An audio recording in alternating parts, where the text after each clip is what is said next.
एक समय की बात है। एक गांव में सफेद साड़ी वाली चुड़ैल का आतंक था। चुड़ैल रात भर गांव में घूमती और गांव का जो भी आदमी उसे दिखाई देता उसे वो घायल कर देती। अरे कोई तो बचाओ, मर गया रे। एक रात हरिया अपने खेत से अपने घर लौट रहा था कि तभी अचानक उसके सामने चुड़ैल आ जाती है।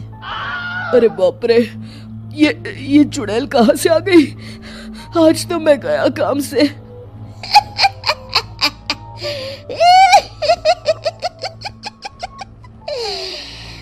आज मुझे मेरा शिकार मिल गया।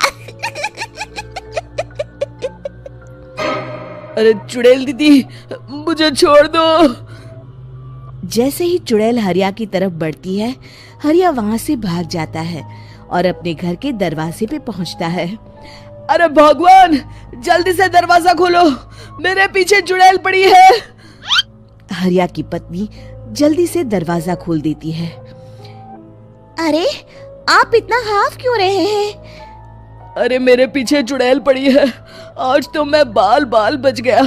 जल्दी से सभी दरवाजे और सभी खिड़कियों को बंद करके बत्ती बुझा दो। तभी चुड़ैल हरिया के घर के पास पहुंच जाती है। अरे वो आदमी कहाँ गायब हो गया? मैं भी देखती हूँ आखिर कब तक बचेगा। मैं अपने शिकार को इतनी आसानी से नहीं छोड़ती। इतना कहकर चुड़ैल वहाँ से चली जाती है।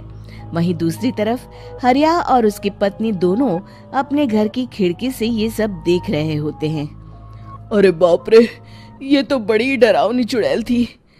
अगले दिन ये बात आग की तरह पूरे गांव में फैल जाती है और धीरे धीरे लोग चुड़ैल के डर के मारे शाम होते ही अपने घरों से बाहर निकलना बंद कर देते हैं।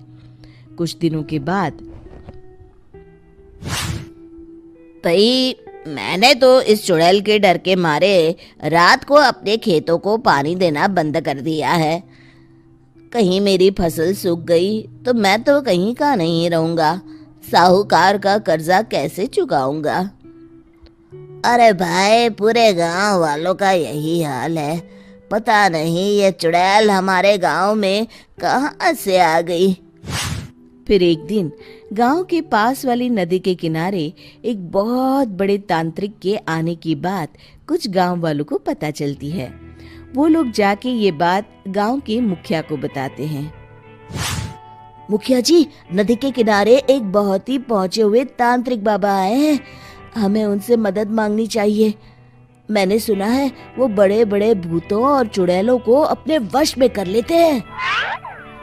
मुखिया जी सभी गांव वालों को लेकर उस तांत्रिक के पास पहुंच जाते हैं। ओम फट स्वाहा, ओम फट स्वाहा।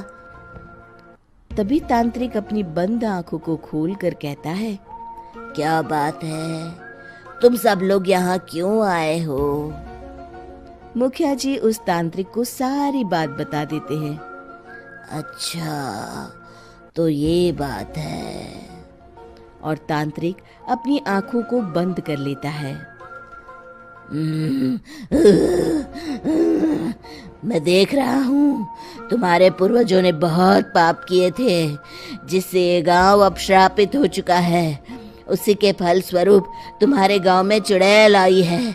ये चुड़ैल बहुत खतरनाक है, ये किसी को नहीं छोड़ेगी। हे भगवान, मर गए रे, अब क्या होगा? तभी गांव के मुखिया जी कहते हैं, बाबा, इस चुड़ैल से हम सबको बचा लीजिए। कोई तो उपाय होगा। इसका सिर्फ एक ही उपाय है। सभी गांव वालों को बारी बारी हर दिन अपनी आधी फसल उस पहाड़ी के ऊपर बनी काली गुफा में छोड़ के आनी होगी।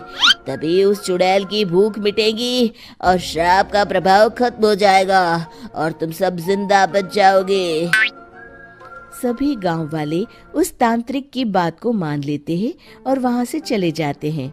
फिर अगले दिन से रोज उस गांव के लोग बारी बारी से अपनी आधी फसल उस काली गुफा के पास जाकर रखाते। कुछ दिनों बाद हरिया की बारी आती है। बाप रे, आज तो मेरी बारी है उस काली गुफा में जाने की। क्या करूं, वो तो बड़ी खतरनाक चुड़ैल है। मेरे तो हाथ पैर कांप रहे हैं। फिर हरिया डरते डरते अनाज की बोरियां अपनी बैलगाड़ी में लाद देता है। तभी हरिया की पत्नी उससे कहती है, देखो जी, संभल के जाना और किसी भी हालत में शाम होने से पहले वापस आ जाना। उस चुड़ैल का कोई भरोसा नहीं है जी। हरिया बैलगाड़ी में बैठते हुए कहता है, भगवान, मैं क्या वापस आऊंगा? लगता है अब तो मेरी खबर ही आएगी। इतना कहकर हरिया वहां से चला जाता है। रास्ते में जंगल से गुजरते हुए हरिया की बैलगाड़ी का एक चक्का बड़े गड्ढे में फंस जाता है। हे भगवान, अब ये क्या मुसीबत है? हरिया नीचे उतर के पूरी ताकत से अपनी बैलगाड़ी को गड्ढे से निकालने की कोशिश करता है। बहुत देर मेहनत करने के बाद हरिया की बैलगाड़ी उस गड्ढे से बाहर निकल जाती है। हे भगवान, अब तो शाम होने वाली है। आज तो मैं गया काम से। जैसे तैसे हरिया काली गुफा में पहुंच जाता है। अरे मर गया रे, यहाँ तो चारों तरफ डरावना माहौल है। मैंने यहाँ आने में बहुत देर कर दी, कहीं चुड़ैल नाराज ना हो जाए। हरिया अनाज की बोरियां वहां रख के जैसे ही जाने लगता है, तभी उसे किसी के आने की आवाज सुनाई देती है। हरिया एक कोने में छुपकर अंदर देखने लगता है। चुड़ैल वहां आती है और फिर अपने चेहरे से नकली चुड़ैल का मुखौटा निकाल देती है। हरिया ये देख के हक्का बक्का रह जाता है।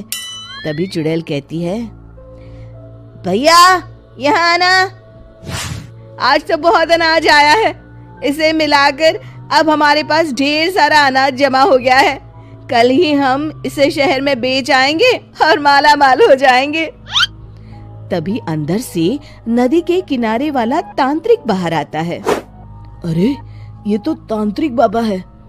हाँ, अब तो हम दोनों की जिंदगी मजे में कटेगी। गांव वालों को बेवकूफ बनाना इतना भी मुश्किल नहीं था। लोग तो तुम्हें सच में असली चुड़ैल समझते हैं। हाँ, तुमने सही कहा।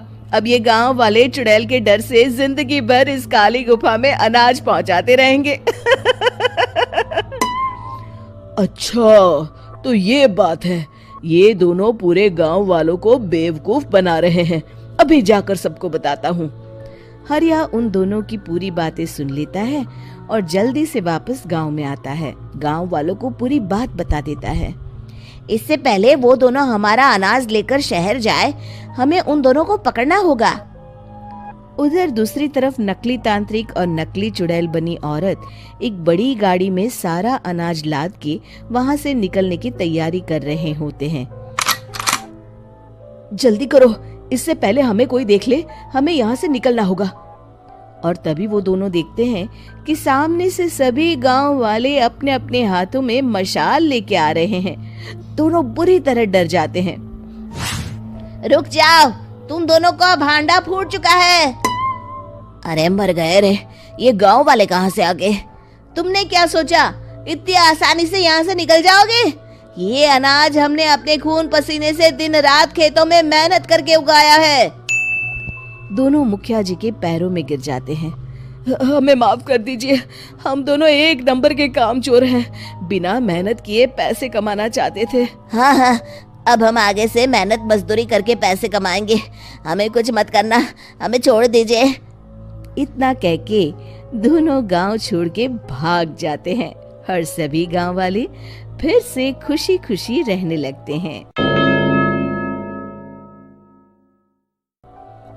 शिक्षा, तभी तो कहते हैं कि किसी भी समस्या का समाधान केवल सूझबूझ से ही करना चाहिए और कभी हिम्मत नहीं हारनी चाहिए। दोस्तों, हमें उम्मीद है कि आपको हमारी ये कहानी पसंद आई होगी। कृपया हमारे चैनल को सब्सक्राइब करें और सभी अपडेट्स के लिए बेल आइकन जरूर दबाएं। और हाँ, वीडियो लाइक और शेयर करना मत भूलिएगा। Bye bye.